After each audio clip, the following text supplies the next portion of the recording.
Welcome to the Triple Net Roundtable, the podcast where we dive deep into the world of commercial real estate with a special focus on triple net lease properties. I'm your host, Marcus Miller, and each week we bring you expert insights, market trends, and investment strategies to help you navigate the complexities of the triple net space. Today, I'm thrilled to have a guest that you guys will thoroughly enjoy who has been investing in this space for a long time, as well as on the residential side as well. And so we'll be covering everything, market insights, investment strategies, and some of the interesting things that this guest is actually doing on the residential side as well. So whether you're an experienced investor or just starting to explore the triple net market, this episode is packed with valuable information you won't want to miss. Let's get started. Today, I'm thrilled to have Luke Smith, who will be joining us. He's been an investor in the commercial and on the residential side for quite some time. And so today we'll be discussing topics around the triple net lease space, as well as some interesting things that Luke's doing on the residential side as well when it comes to finding vacant land. And so, this episode is whether you're an experienced investor or just starting to explore the real estate market. This episode will be packed with valuable information you guys won't miss. So with that, Luke, thank you for joining me today. Yeah. And Luke, if you don't mind, could you just give a brief high level introduction of yourself for the listeners out there that are tuning in? Yeah. Thanks, Marcus. Thanks for having me on. My name is Luke Smith, and over the past 10 years, I've bought and sold over 2,000 properties, made lots of mistakes, made lots of money, and learned a lot along the way.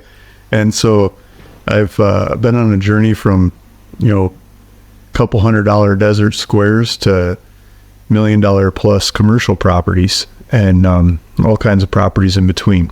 Just working my way up as I go. Oh, wow. Yeah. Wow. 2,000, man.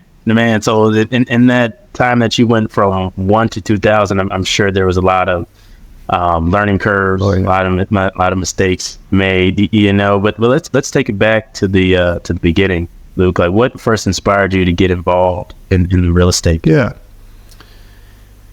I mean, the first real estate deals I got into were with my sister, and she was living in Detroit. She still is. And it's 2008. And the market crashed even earlier than that, 2008, 2006, really. Detroit started crashing.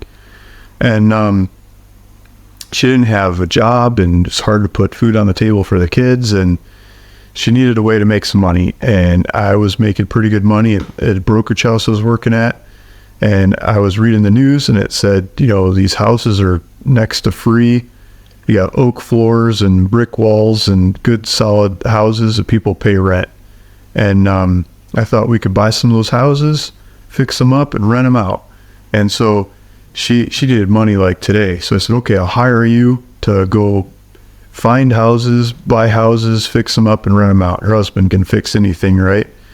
So I hired her. She started finding and figuring out and buying these houses for next to nothing and renting them out. So then I had income coming in from those houses that helped me eventually quit my job because I was spending too much time, at the brokerage house. I couldn't hardly ever see my kids. I was up before they were up in the morning, and sometimes I was back after they were put to bed in the evening. It's long days. Wow. So yeah, I built that portfolio of houses up and other deals to offset the ups and downs of the commissions from the brokerage house. And that was, so I could do that. I could just live off of those cash flows. And I was reading about guys sending mailers to buy vacant land. And they were doing it without all the middlemen people. And I said, that sounds good. I want to learn that, and I want to take that strategy back to Detroit, because at the time the prices had gone up a good deal on the houses. The banks weren't puking them out anymore. You got to buy them from like actual people. And it was, I thought I could learn that and cut out a lot of the costs to go buy those things. So I started trying. I started sending out letters to buy vacant land. little tiny properties in the middle of nowhere and offering them like $100 and $200, and they would just call me back and yell at me. I called their baby ugly, right? It's like, well, but I read that works, it didn't work that easy. I changed it around a little bit, I changed the letters. I bought some courses. I started learning from different people and got a little bit more customized, and deals started getting accepted. And it wasn't $100 or $200, but $500. Guy called back, says, yeah, I'll accept your offer for $500 to buy my 5 acres in 29 Palms, California. I'm like, okay. I was so surprised, The weirdest thing about it was the caller ID said 90210. And if that number rings a bell, that was a show I used to watch as a kid. 90210. It was Beverly Hills, The guy was calling from Beverly Hills. He called from Beverly Hills and he said, yes, he accepted my offer, but I have to buy the one across the street too. Like, oh no. So this is like, how much is that one? I said, $500. Okay. So $1,000 total for 2 properties, and they're both 5-acre properties. They said, yeah, but you have to do all the paperwork. How fast can you pay? It's like, okay. So I hired a notary. I found a notary. The lady charged me $250. It's probably one of the most, it's not the most expensive notary I've ever hired, but at the time that was expensive notary. And what year was this? 2015. So mid 2015. Yeah. And so she went over to the guy's house, and he was, he was packing up and moving everything out of the house. He was shutting down. His garage sale for him. He's trying to get rid of everything, get rid of whatever might be left to his kids or something. That's what he was doing. It wasn't about the price. It was about cleaning out his house. And so he signed that thing, and I did all the paperwork, and I got it transferred, and I did the recording at the county myself, and I messed everything up. I had to try it like 3-4 times. They're like, don't put the address here, put it here, and all that stuff. And I got it. And I sold one of those properties on the internet. I put it on like Craigslist, right? And this nice guy called, this younger couple from northern Michigan, and they wanted some desert. They went out to look at it in person. I said, this is great. This is exactly what they wanted. And they would pay, I was asking $4,700, I think. They offered me $45,000. I'm like, sure. They mailed me a check for $4,500. I was like, holy cow, I could buy land for $500 and sell it for $4,500. There's a business here. And how many of these letters do I have to send? There's a response rate. And if I send enough of them, I'm going to figure out the numbers. And it's going to be some percentage. It's going to be an average, right? How many of these properties are there? So I started sending mailers to everywhere, and like 29 Palms and everywhere next to them. And why not just send them to everyone in Arizona and New Mexico at the same time, and like just everywhere, and just started buying properties. And so I started buying them and selling them and buying them and selling them. And if I could buy them for $500, I could probably buy something better for $800 or $1,000 and $2,000. And I started mailing them. I did $800 and $1,000 offers and $1,200 offers, and it started occurring to me, maybe I should change the numbers. I got more sophisticated. Maybe the property, if I offer a little bit more or less for this reason and that reason, I get more deals. And so I started pulling different levers to get more deals. And maybe if I sell them with terms, I could sell them faster or sell more of them. Maybe if I sell them in portfolios to other people that want to go sell them in terms, I could sell them even faster. And I started making YouTube videos about them and presenting the properties. And, you make one video and everyone's like, well, you made one video. What happened to all the other properties? Well, people call me back because they want to buy that one. I said, that one's sold. And they say, well, what else you got? Sell them 5 others out of one video. You sell 5 properties, and that video sticks around forever, and it keeps selling. Sell. 5 years later, people call about that same video, and it's like, well, I got this other one, and they sell something else. And this credibility, and it just keeps selling videos, selling properties, so I sold lots of those. And then people call and they say, I saw your videos and I've got some of those properties and I don't know what to do with them. Can you sell them? I'm like, no, I'm not a broker, but I'll buy them from you. And you don't even have to send the mail. You get deals. And, then it gets tiring to talk to all these people and do all the paperwork for these small dollar deals.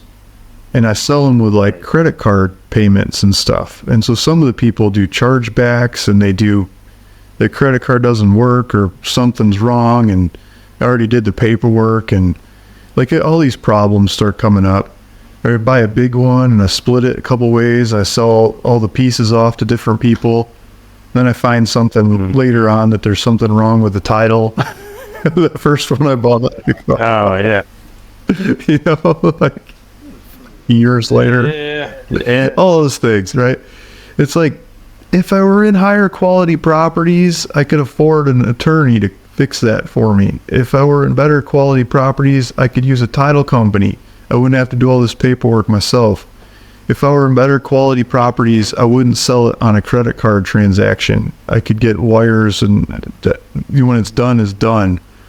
And with a better quality property, and people call me 2 years later with this question and that question, I could point to the title company. And you have title insurance. Like you could go, not that they're going to go collect on the title insurance, but they could call somebody else and get lost in the Bermuda Triangle of bureaucracy of, and I don't have to do customer service 5 years after the transaction. Right. I give the people awesome customer service and everything, but I'd rather just we could hand it off somewhere along the way and close the book. That would be cool. And that's a beautiful thing that closing them with title does. So you learn, right? I started out small and I've learned. Now I sell stuff through real estate agents and brokers, auction houses, and lots of different ways. Where I'm hiding in the background, I don't have to answer 100 questions. I hire somebody else to do it.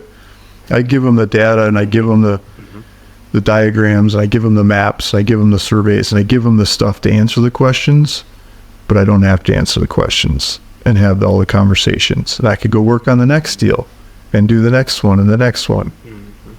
And then I can buy them with brokers too. And the brokers come back to you and say, Luke, I got a deal. It'd be perfect for you. Because you did this deal, you should do this deal.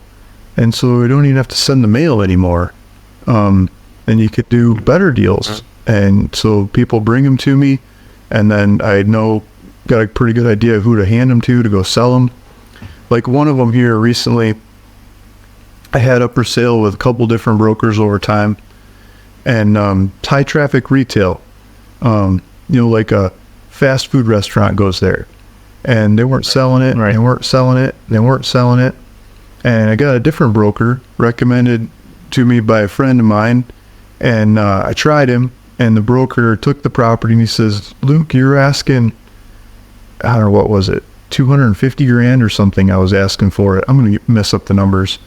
He says, I think this thing's worth 400,000, and if you had it priced better, the people would think it's serious and for real and pay for it and go for it. Like, okay, give it a try.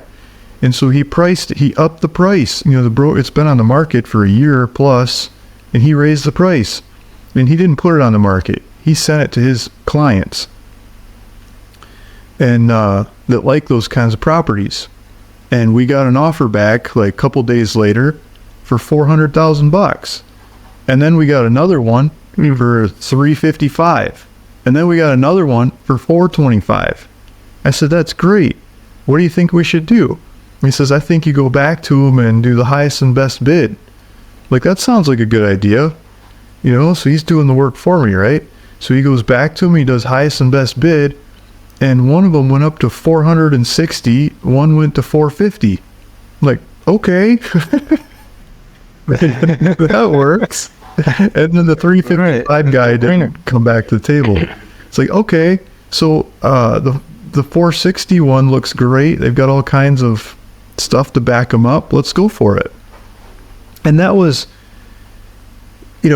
I could have theoretically taken a property that was on the market at like half of that price that could have been somebody else's property and taken it to the right person who knows how to value that property and sell that property and given it to them, and they could have run with it and sold it for that much more. In this case, it was taking it from one broker and giving it to another. But just, you know, the story from Desert Squares to dealing with people who know how to do these deals is an amazing transformation over time, and the learning curve that is, I don't know how to go teach somebody except for the street of hard knocks. I'm trying to explain it through stories, but I've gotten kicked and punched and slapped along the way into this path. That's good. Oh no, that's how real estate is, right? It's it's not a get rich quick scheme, right? It takes time. And like you said, you went from buying the properties in Detroit with your sister to doing buying the land, right? And then in order to buy the land, you were sending out mailers, right? And with the mailers, were you doing it? Were you writing them by hand, or did you have like an automated system to put like the messaging together? Because I'm sure that took a lot of time. As well. Yeah. So at first I thought my little printer that I had would be fine. You could put an envelope in there and you could print an address and a return address on it, and you could print a letter that says, "Hi, I'm Luke Smith and I'd like to buy your property. This is what I offer." You're just like classic slap a stamp on there and throw it in the mailbox, right? So I'd try that, and you could look up the contact information of real estate. At this time, I was looking up at the specific county databases. I didn't have anywhere else to get the data. I didn't buy like third-party data aggregating stuff. I just look it up at the county and cut and paste. And so you can do that pretty fast. You can send 20 letters or 50 letters, or you could start wearing out your wrist if you're cutting and pasting 100 of them. But you can do it. I was doing it, 50 or 100 at a time, just doing that. And my printer was being weird and it wouldn't take the envelopes. It's like feeding them in one at a time. It's like, it's faster to just look at the letter and handwrite it and then shove it in there and slap a stamp. So I did that for a while. And eventually it's like, heck with this BS. This is, this is really stupid. So I scaled it up, I got bigger printers. I got, started doing it different ways. And I said, I'll just outsource it. So I started sending it to print shops. But, when I sent it to the print shops, this drive me crazy because it'd take like 2, 3, 4 weeks from sending it to the print shop for the mail, for the phone to start ringing. It's like, what the heck? When I did it myself, it was a couple days and the phone was ringing.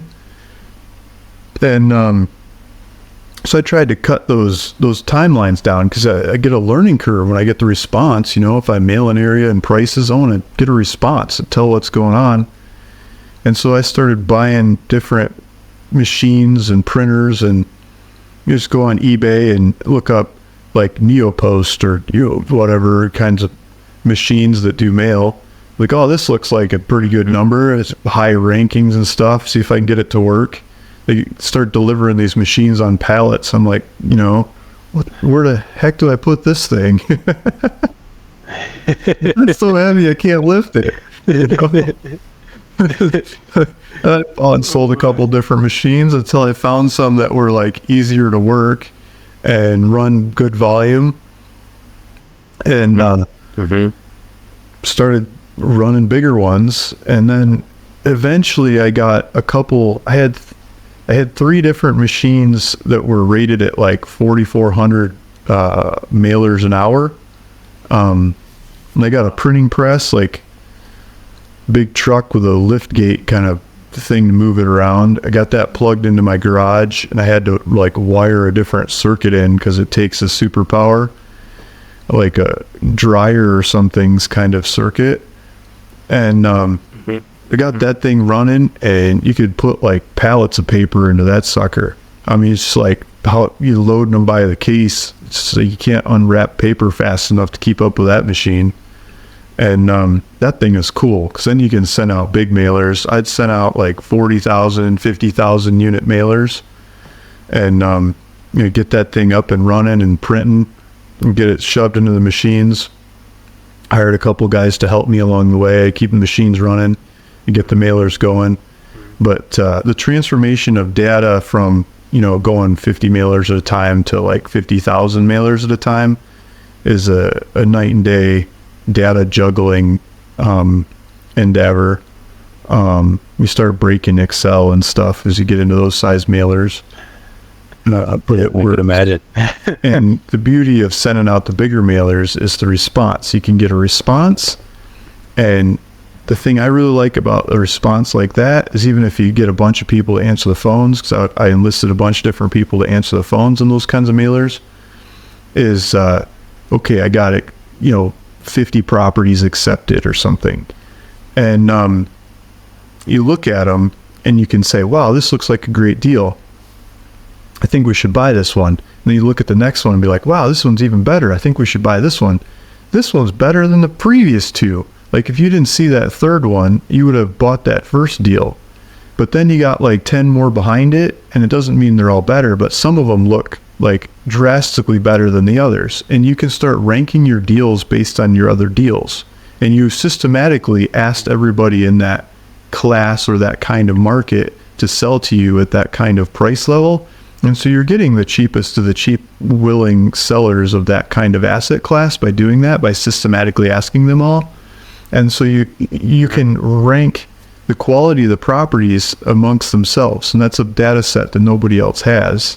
That's the best way, in my opinion, to figure out which properties to buy and just high grade those and buy the best of those. And so then it makes more sense to send out larger mailers at a time than lots of smaller mailers. And so I started sending out more of these larger mailers to do that and cherry picking the properties that come back from those deals, and maybe trying to renegotiate some others. But generally it's obvious deals or scratching my head or not deals at all, and just go with the obvious deals and forget the others. So that was a huge learning curve at sending larger and larger mailings and figuring out the system of doing it and getting quick response rates. I sold the print shop a couple months ago. It's kind of a sad day for me. My wife gave me a hug. She's like, you spent so much time and energy on that. I said, I know, but I'm also happy not to spend the time on it anymore. Like I could go full circle. I just outsource it to print shops. Yeah. Man. So what are you spending most of your time on these days, Luke? Yeah, so high traffic retail properties. So somewhere along the way, I bought some properties and that were high traffic retail. And I didn't mean to. I was trying to buy like a house goes here kind of property, like a residential property. But it was, you start looking at some of the properties, like a shop goes here. You could put a shopping center here. It'd probably be worth a lot more than a house or a housing community. This is the center of Main and Main Street. This is where all the cars go by. And there's shops next door. Why aren't there shops here? And so buy that thing like at a discount to house price, and then go sell it by figuring out who goes there on that property. And so reaching out and figuring out who wants to build a shop there is a data dance all of itself. And I love doing data. It's love making data dance, right? It's just my passion is figuring out data. It started out with data. What's the number? What's the return number of how many people can I get to sell me properties at the prices I come up with, right? If it's 1%, I'd probably doing my job right. If it's 0.5%, I could probably raise the prices. If it's 2%, I'm paying too much, So it's that kind of idea, right? But I got those properties, and I started figuring out who goes there, and some of them sell like crazy fast and easy. And it's like, holy cow, that was much better than the housing prices. And the people that are buying them they're cash buyers. They're not asking for finance. They know their stuff. They know they can build a McDonald's or a Burger King or a Wendy's or something like that there, or a Aldi or a shopping center, for example. And they know how to do the regulations and the zoning and the utilities, and they know their stuff inside and out. They're not mom and pop. come in to figure out the first time they're going to build a house, and maybe the last time they'll ever build a house. It's not that kind of learning curve with a million questions and timelines and craziness to deal with. These guys pay cash. Like, I had one of them that called on so we paid $130,000 for the property, and we put it up for sale. And before we put it up for sale, called around a couple different brokers trying to find somebody that would sell it for us. And one of the brokers said, I know who wants this. I know who should use this. And he didn't get back. And we've picked one of the other brokers and put it up for sale. And so then the guy got back on like a Tuesday, and he said, my client wants this. Why'd you put it up for sale? We were going to buy it. It's like, okay. He says, but we want to close by Friday. So today's Tuesday. Can you close by Friday? And we'll give you $600,000. So I just paid like $130,000, and they would pay $600,000 if I could close by Friday, because they had 1031 exchange, right? It's tax motivated. They want to park the money. They're the brokers that wanted to sell it are thinking the thing's worth like 1.8 or 1.9 million. It's like, yeah, that'd be beautiful, but it's not realistic. Maybe like I didn't know enough back then to know any better, but it probably was worth that. But I just paid like, just over 100,000 for it, like 600 grand by Friday. I'm not saying no to that. So yes, of course, like, we're done. We can close by Friday. I'll sign, I'll get in the car, drive to the title shop if I have to, whatever. And I was traveling at the time. I had to find a notary, and I had to find like everything to pull it off. And we did it. I called the title company. Can we close by Friday? She's like, oh, we'll try. And I'd done other deals with them, so they already had all my paperwork. And so it's like, we'll slam this through. And we did. We got it closed by Friday. And so it worked for their tax planning. But by making a couple calls, buy for, with closing costs and everything, less than 150, and sell for 600, less closing costs, there's a nice spread in there. It's a big spread in a short amount of time. So it's like, okay, can I copy that? Can I buy more shopping center goes to your property? How do you do that? What's the attributes? Lots of traffic, good demographics. How do I find these things? Can I pull them out of data? Can I systematically go hunt these things across the country? Can I repeat this deal 100 times over? It's the same idea as buying 5 acres from 90210 guy for $500, but just add some zeros. Add, higher quality buyers on the other side that you can do business with. Yep. Real estate always has the next echelon to go up to. These are like the desert squares of commercial real estate, or residential out or retail out parcels, right? Right. So, yeah, there you go. If that makes sense. Okay. Yeah, absolutely. So in that transition, right, you went from, so let's take it back a little bit, right? And so you started off because I believe you said you wanted to get out of your day job. Yeah. Right? You're spending too much time at your day job. And so that's when you guys started investing in Detroit, and then you start finding the land deals, and then you start to scale from there. Yeah. Right. In that transition, like, what was your mindset kind of like as you're dealing with some challenges, and as you're dealing with, just trying to understand the process? What was your mindset? Can you kind of like just walk us through that? Yeah. So I'm always glass is half full, right? I mean, I'm an optimistic guy. I'm always looking for the better sides of deals, and we can do this, and there's a way. I know we can find a way, and most stuff just rolls off my back, the problems, but there was a lot of problems in there that were really hard to overcome. It just bit off, especially just biting off more than I could chew in multiple different ways, and not keeping up. But I got to know like how big my stomach is. My eyes are bigger than my stomach, and I've learned from that. But the mindset of going from I mean, the job, I don't feel like I had a choice in the job if I wanted to be a good dad. I was a bad dad. I wanted to go from a bad dad to a good dad and be there for my kids and be around my kids. So I quit. I quit before I had the land deals going on. I had income coming from rentals, but it was not like it was growing. I needed a way to grow that, right? Steady. So studying and looking and trying to figure, and I had more time, not working the job all the time. And this was a way to get a competitive advantage in the rentals that I had by doing the land deals, by mailing out offers. And I thought I would mail out offers in Detroit. Turns out the data in Wayne County, Detroit is awful. At least it was. It probably still is. Really hard. I've done some mailers there and we had some success, but I never really went back and used that strategy to just totally work those neighborhoods like I thought I would. And the prices have gone a lot higher, and the opportunities is not as significant there as it used to be. But the mindset was learning and saying, what's the next problem, or what's the next bottleneck, or what could I accomplish to get there?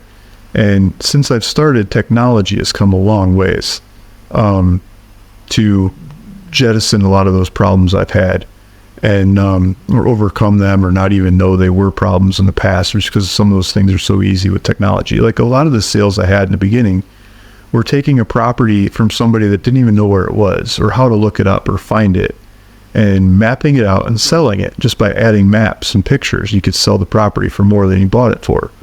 And now the technology is so beautiful at finding properties. It's very easy to map out the location of a property in lots of different ways.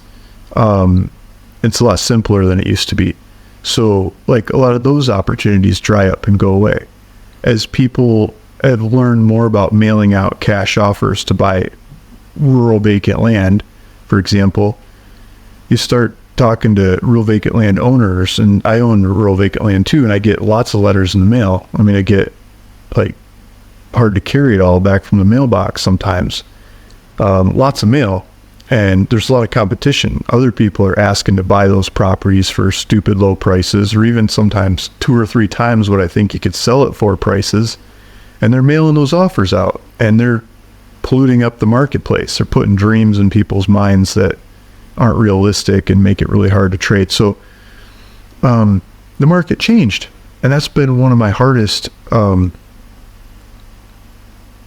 mind transformations along the way. As the market changes, and it does, it keeps changing. It keeps changing, and it will keep changing. It'll change some more. Technology will help it along its way. The ups and downs, interest rates, all kinds of things change it. And we have to be able to bob and weave. And I think to do that, we've got to learn.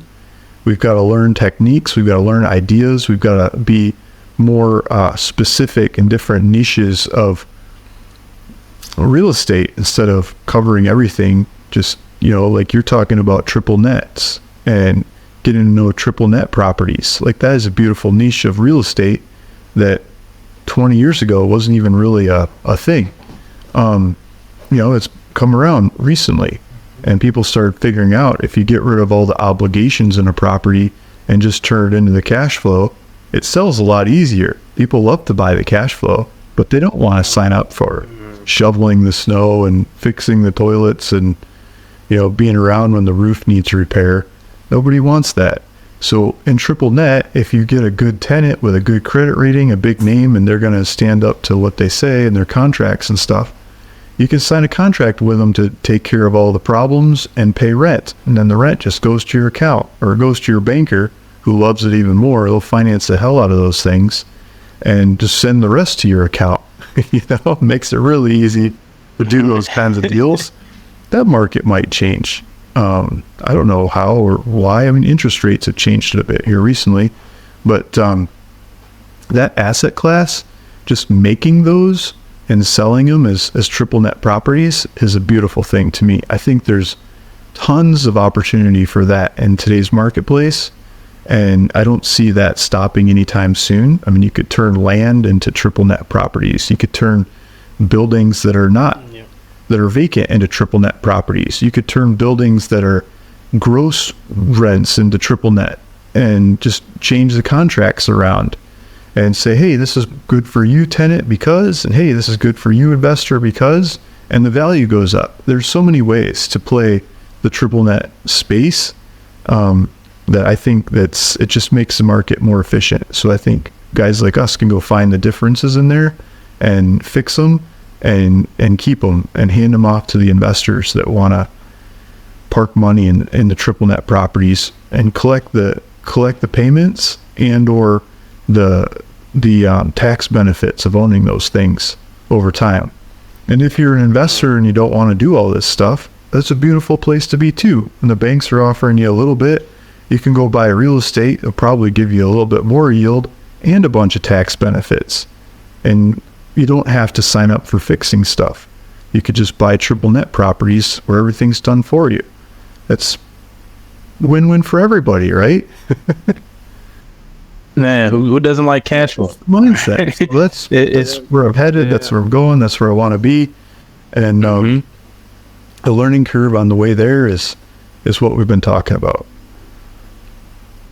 Absolutely. You know, and within the triple net space, there's like a bunch of different strategies within the triple net space. You know, I've heard of people going after like 7-Elevens or QSRs that are their leases are about to expire. Right? So you know, they go after those particular businesses because they try to like blend and expand method. Yeah.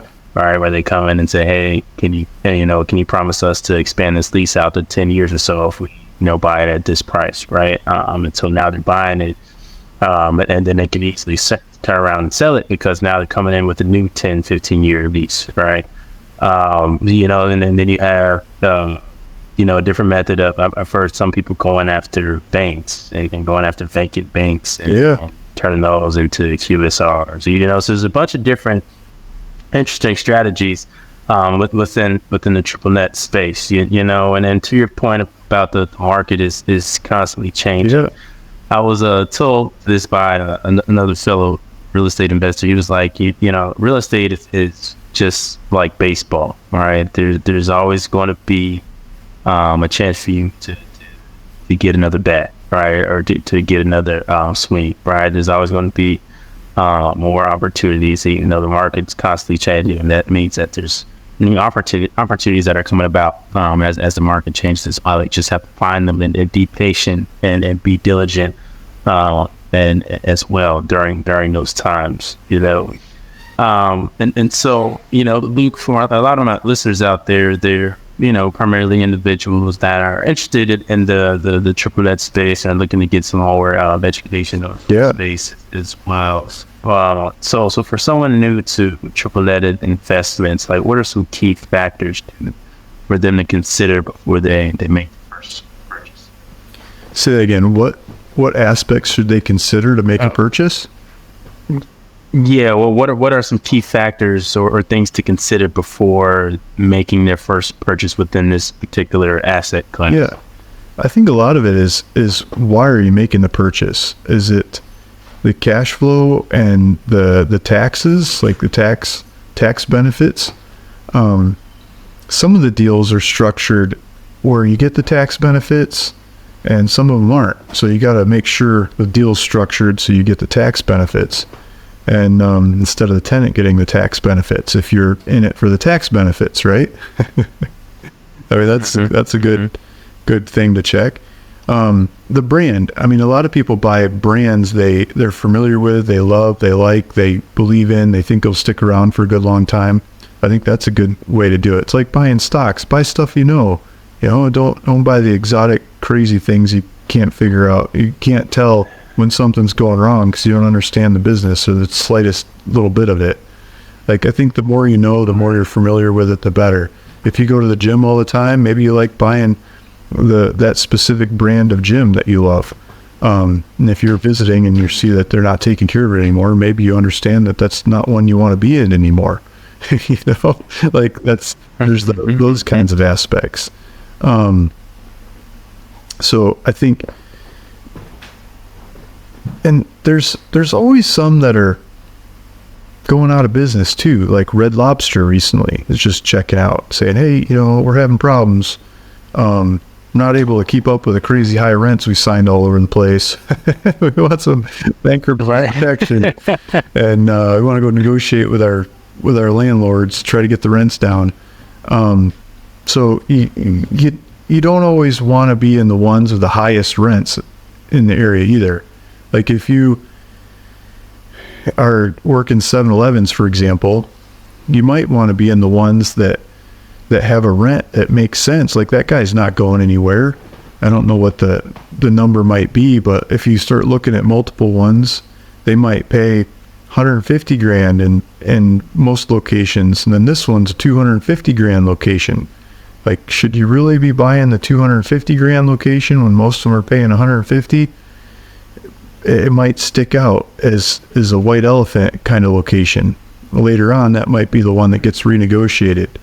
But maybe there's a reason why. Maybe it's a spectacular traffic location or something special about it, and it makes sense. But you just have to use your head and some business logic about it, like just looking at the basics and see if it makes sense on multiple different points of view. And then I think you can get all kinds of deals. I was just seeing some statistics earlier today that maybe 4% of the single tenant net retail kinds of buildings out there are actively being marketed for sale right now. It's one of the lowest numbers we've had in the marketplace for, since 2006, I think, like a really long time. Mm. People are attracted to this stuff, and the others aren't putting them up for sale as much. They're keeping them. Maybe it's interest rate changing. Maybe it's, I don't know, but the market is more efficient right now. There's not as many of them to choose, but 4% is still a lot. In residential, it's usually less than 1%. So there's still a long ways to go to get anything close to the residential kinds of numbers. And I kind of think those properties are marketed more than residential, because it's not like you have to move out if somebody buys it. You could put your dreamy price on there, and if somebody comes along and grabs it, okay. But, in the meantime, you can just leave it up for sale. So I think that's part of those numbers as well. Right. It doesn't mean that it's a deal just because it's on the market. You got to shop through and find the good ones. Mm-hmm. Yeah. No, absolutely. And you had touched on this earlier, but like the importance of having a team around you is extremely critical. Yeah. In this space, from your CPAs to your attorneys, to real estate attorneys, to your commercial broker, right? Having those individuals that are on your team and can point you and guide you in the right direction is critical, especially for some of the listeners that are out there that are new in this space, right? Yeah. May not have the experience, but it's key to partner with or to just have people on your team with that experience. Can you talk a little bit about how you've structured your team and how you've been able to structure your team properly to fit your business model? Yeah, there's no way you can do it all on your own. Commercial real estate's really a team sport. It's, for me, it's about finance. It's about due diligence. It's about understanding what I'm buying or what I'm selling. And I use different people on the buys and the sells. Some of these brokers are great at helping me buy properties. Others seem to be great at selling the properties. I haven't really found any that are great at both yet. Maybe I put my foot in my mouth who sees this or not, but it's and I work with different partners that I've done a lot of coaching and training and stuff that are great at working the phones and collecting information. Like we'll go look at a dozen deals or something and narrow it down to 4 or 5 of them that we should go get more information on, and they'll go ask a bunch of the questions and then narrow it down to 2 or 3 of them or something that we'll make offers on, and then they'll go back and forth on a lot of the follow-up and get more information out of the different parties that seems like we should be asking. And then sometimes I use those partners, sometimes it's just me, sometimes I use other partners to find tenants, like, because I buy a lot of these vacant and then find tenants and then sell them full, buy vacant, sell full, right? And so some people are better at the negotiations or talking to tenants than others. So I use some different people for that and the reach in that. Some of them are great at I say, okay, here's the list of all the people that go here. I got it prioritized. These people at the top of the list are closer locations, more management teams that are more likely to use this building, use this space, and have the horsepower to pay the rent that we're asking. And here's the order. Here's their phone number, here's their email, here's their contact information.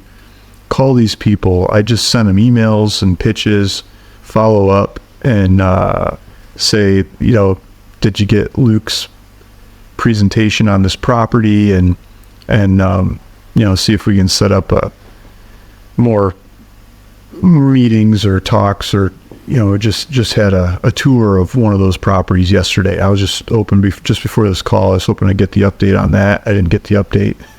They say they want it, but it's like, come on, let's get to the numbers already. They agree to my numbers. Let's get it written and signed, so the team to get all those pieces dancing and pulled together. Yeah, I don't know if I'm answering your question, but different people on different parts of the transaction seems to work for me.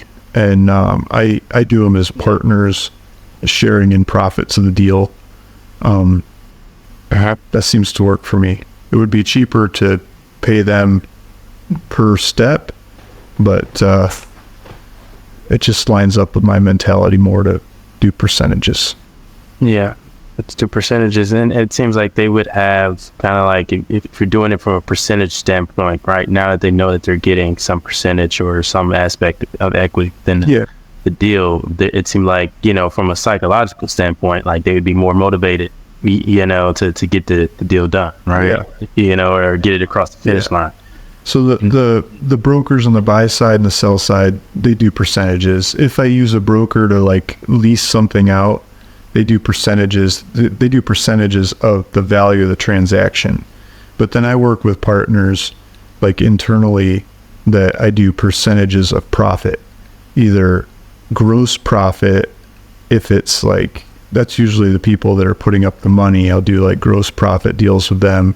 And then I'll do net profit deals with the people that aren't putting up the money, like the people that are hitting the phones to find the tenant, and they're calling my hit list of, these are the people that go here. Here's the sales pitch of why they go here.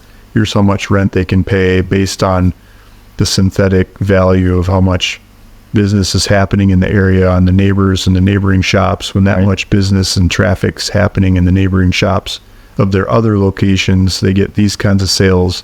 So they should get this kind of sales in this location, and those kind of sales should allow them to pay this kind of rent. And this is how much I want you to ask them in rent, and tell them why they go here, because of these neighbors and their traffic and their business and their synthetic revenue numbers that I concoct, right? Have them go pitch that, deliver it. The people say, where'd you get all this data? It's just like in the land, how did you map where the location of this property is? That data wasn't available, let's say 5 years ago. It wasn't very easy to map the location of these properties. Now it's, a lot of the people in the space are older and they're stuck in their ways, and they don't adapt to new technology very fast and efficiently. Other people will pay for it, but they don't use it. And a lot of the ones that pay for it and use it don't use it very effectively or very well. And I love technology. I love figuring things out. I love data. And I think that just speaks to me, and new data oriented technologies in real estate. It's my game. And I get different people calling me and asking me for advice on the stuff that they're creating, and test it out and use it and work with it. How could we improve it? It's that's great. I could use it in my deals. Come on, baby. I'll be your promoter. Right. Yeah. Bring it on. Well, let's apply that stuff. So I like to do that and see if I could get to the cutting edge of those technology and data solutions to outrun the competition. Yeah. Yeah, well, Luke, that's awesome, man, and you know, we're up against time here, but I definitely, you know, appreciate you for coming on to be the first guest of my podcast, congratulations. Triple Net Roundtable, man, and you know, so where can the people find you on social media, like Twitter, Facebook, Instagram? Yeah, I like YouTube. You can look up Luke Smith or ruralvacantland.com. on YouTube. So ruralvacantland.com. You'll see a bunch of my videos. Got, I don't know, close to 1,500 public videos, over 1,400 videos. You can go back through time and see my history of videos about all kinds of properties. And TikTok. You can look me up on TikTok. You look up Luke Smith or ruralvacantland.com. If you look up ruralvacantland.com on TikTok, I've got a really good following on TikTok. And I love TikTok. TikTok's amazing at reaching out to people. And my claim to fame on TikTok is making videos about properties and getting so many people to show up to the properties that the sheriff calls. TikTok's awesome at that. They do the local, they figure out who's right there driving down the street right around my property with their algorithms, and they just hit them. They hit everybody in the neighborhood and in the area, the neighbors, and the neighbors call the police because they can't get to their house because there's too many people bugging up the roads. Like, TikTok's awesome for this stuff. So yeah, go check out my TikTok and YouTube.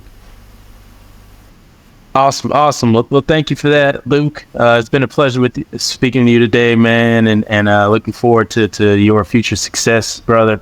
You know, and with that, thank you for everybody that's listening in. Make sure you like and subscribe this, and stay tuned for some future videos. Thank you, Marcus.